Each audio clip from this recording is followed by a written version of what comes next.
Well, so I've been doing these reviews of horror movies that were directed by Steven Spielberg, which I began with Duel.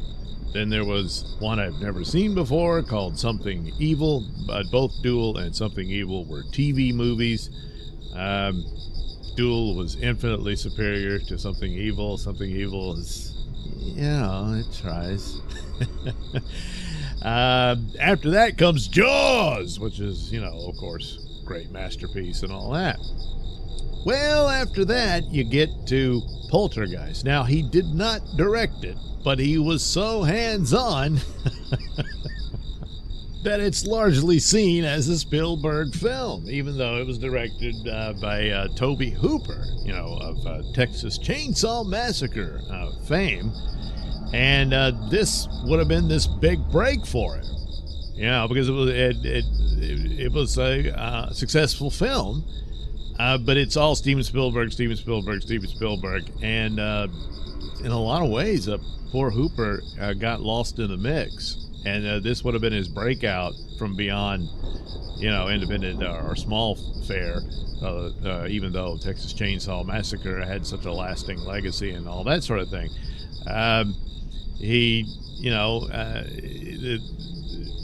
Steven Spielberg was a giant at that point, and his shadow, Spielberg came up with this idea. I believe it was originally supposed to be this family gets tormented by aliens. So he was going to do the opposite of E.T., where the aliens were bad. They were going to be called Night Skies, I believe, or something like that. And they were like in an isolated farmhouse, and these aliens come after them. And then that morphed into more of a supernatural aspect, to be a haunted house type scenario. And that's where you go. But even after that, after the great breakout and massive success of E.T. and all that, you see similarities between the two, where it's, Spielberg was able to capture that home life and mostly children and what the toys and everything of the era, and it was all there, very recognizable. I was a kid at the time seeing this, and certainly E.T. is like, that's kind of like my room, that kind of thing. And the same is true somewhat here in Poltergeist with the family you're introduced to in the story. So it's just got so much of the stylings of Spielberg, and he was there heavily involved in the production. And so that adds to it, but it's also just on the reaction to everybody else of seeing it as a Spielberg film, even though Hooper was the director, and a lot of the shots are his. And it's certainly a more creepy and horror related film than the likes of what Spielberg had done earlier. I mean, really, you gotta Jaws and Duel are the ones that are really sinister in their approach. Something Evil, there's evil. It's just not that great. I don't even know. I think it was just a job for Spielberg. I don't see a whole lot of his influence there.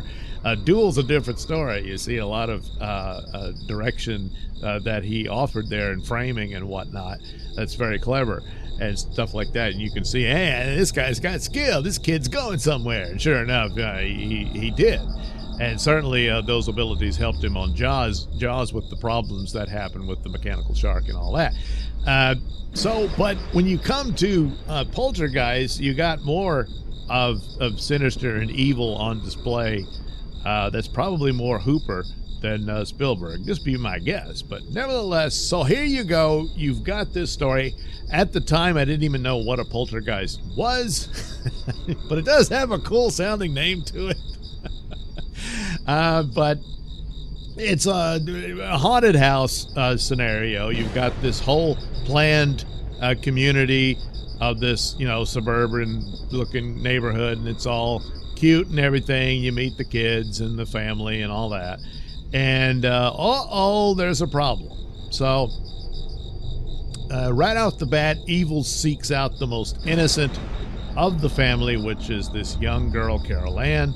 And it speaks to her, and so she's completely innocent and pure. And obviously doesn't understand what she's talking to. And they do this through the imagery of the static of a television once the airtime went away. And it's speaking to that. And a lot of times in horror, you have like mirrors and stuff like that can become portals to the netherverse, you know, where evil spirits can enter your home. And it's that sort of superstition things. It's kind of like the stuff about certain tribal people or whatever didn't want their picture taken because they feared you would capture their souls in it and that sort of thing. Just the idea of portals and that sort of thing could be, here is the television screen, so once the show's over, turn it off. Because the demons can come through. And so that's this same thing as a lot of horror movies deal with, like Ouija boards and that sort of thing. Don't mess with it and that sort of but there's other ways into your home and whatnot. And so it's a cool thing, and it sets up a sort of iconography for the movie itself. And they're here, you know, and it says, it's this cute little girl. What's she saying? I don't know. But it's very sinister, you know. And so it plays out from there. And of course, at first, it's kind of cool, you know, there's weird things can happen. Oh, look, the little girl slides across the floor. Isn't that something? Look at that. Wow, how'd that happen? I don't know, but there's some kind of entities talking to, you know, and the first, the mother's kind of tickled by it. She thinks it's cool. And, well, it's not, you know, so it starts off nice, and then they get nasty, where they're more welcomed at that point, more or less. And that's another thing. Don't ever let the evil into your house. You know, they'll trick you, they'll lie to you, they'll present themselves as your lost loved one or whatever it takes to get in there. But they gotta be invited. And so, you know, so it's more of those traditional elements and folklore of hauntings and demons and the like. And so that plays out. The rest of it, for its time, and a lot of it still holds up for the special effects of ghosts and whatnot.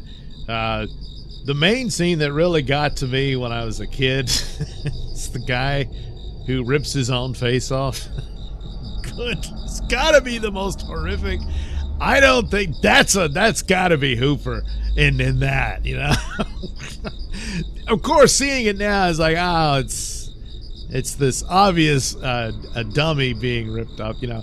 But the thing about it was, like, I'm like, okay, so he's being messed with by the evil spirits and forcing him to see this. But at the same time, it's him pulling his face off. He sees this, hey, what the hell? Did I scratch my face? What is it? And he just starts pulling the flesh off, and I'm like, stop pulling it off. And of course, it's all an illusion, and he's like, oh, and, you know, freaks him out so bad he doesn't come back, you know. But so you get a lot of tours through the supernatural and frights and whatnot, and then it all culminates. Now, a detour from the typical business of haunted house and a family being tormented, and what do they got to do to escape it? Do they get an exorcism or something of that nature to get rid of it? Here they go to some medium, and she communicates with it and says, oh, we can clean the house. They didn't bring in a priest to do it or something like that. Most of them do, like conjuring and whatnot. It's usually what you do. But here they do that. And these parapsychologists, whatever, the paranormal investigators are there and that sort of thing. But the detour from this is that the entity is able to take the little girl, not by killing her to get her spirit or whatever, or not to possess her, which is usually the case. Here, it opens an actual portal into the other side, netherverse, whatever, and pulls her completely physically into it. So they distract the family by attacking the young boy, with the tree he's scared of. The tree comes to life, grabs him through the window, and tries to eat him, and his father's got to get him and pull him out and all that. And but here, the little girl is physically taken in.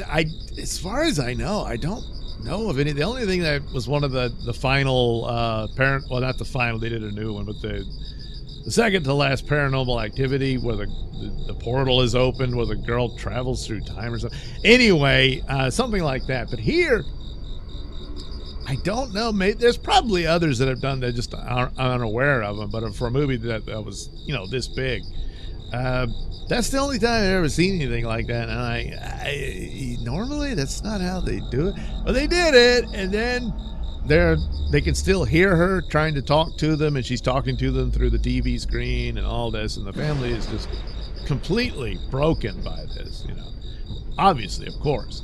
So it's the investigators and then the medium, they got to try to help. And then, so they're able to open the portal. They tie the mother with a rope and she goes in, and the rope comes out the other end and from the ceiling into the living room. And it's, but it's like, good Lord, it's extraordinary things that's never been seen before, but it all comes out, and they think they almost have an ending, but wait, the movie's still got minutes. They get the girl back and everything's happy, and it's not done yet.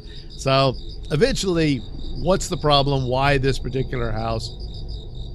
And you find out, it was the entire project was built over a burial site, and this is another theme that crops up here and there. A lot of times it's Indian burial grounds and stuff like that, and that you're desecrating the dead. They don't like that. They strike back, all of this stuff.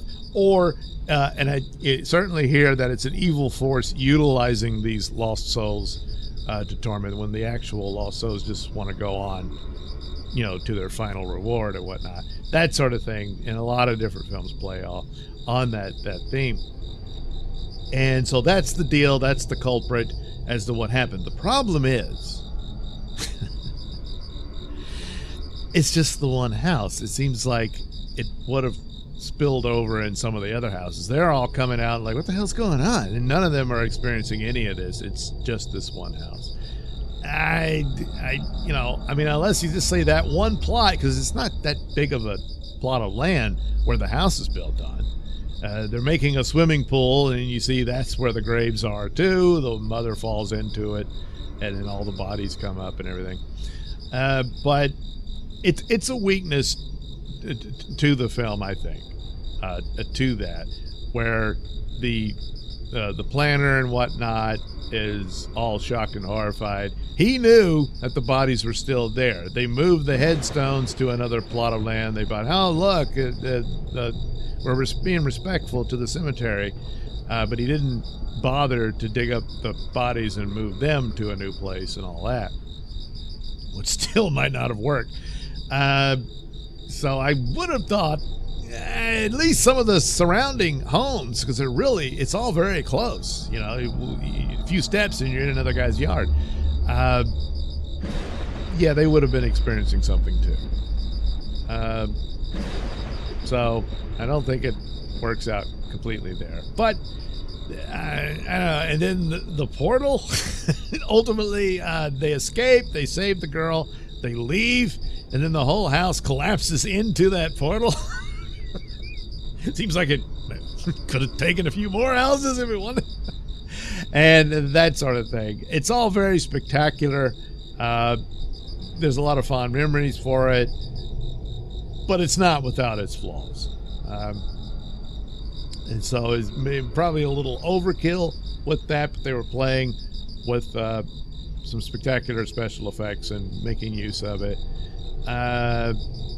Probably should have thought some other way, but then it's unique unto itself. So there is that, in that they don't just have the little girl get possessed or something like that, or one of the other family members, what have you, because usually that's the standard. Oh, well, the evil force. And really, that was the ending for Something Evil, is that the little boy, turns out, was the target, not the mother, and possessed him and all that sort of thing.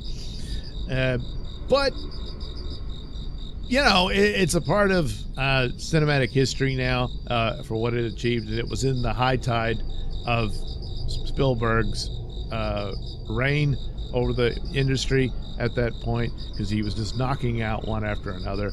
This one is on the weaker end. It's not Jaws. It's certainly not E.T. It's not Close Encounters. It's not Indiana Jones, you know that sort of thing of what he achieved. But it's not 1941 either. So it's got its high points. I did see Poltergeist 2. I barely remember much about it. So it's probably, I think you look at this one as one and done. A lot of things, they spawn franchises that go on and on and on. But usually it's like, well, the first one's the best, and that's that. That's typical. Every now and then a second one might do better, or at least on par with the first one. But pretty much, this is it. Yeah. And so there you go. Poltergeist. It's got some groundbreaking stuff in it. It's got a lot of great creative moves upon it. Was Joe Beth? Is it Joe Beth Williams? The woman who plays the mother? Oh my God, is she beautiful? Absolutely beautiful. Lovely woman. Plus, she does a little Spider-Man thing in her panties because the spirit won't let her get out of the bedroom, and she's having to crawl on the ceiling. Wow, what a beautiful lady. So anyway, Poltergeist, very much a Steven Spielberg production, but directed by Tobe Hooper, and his presence is definitely in the film as well.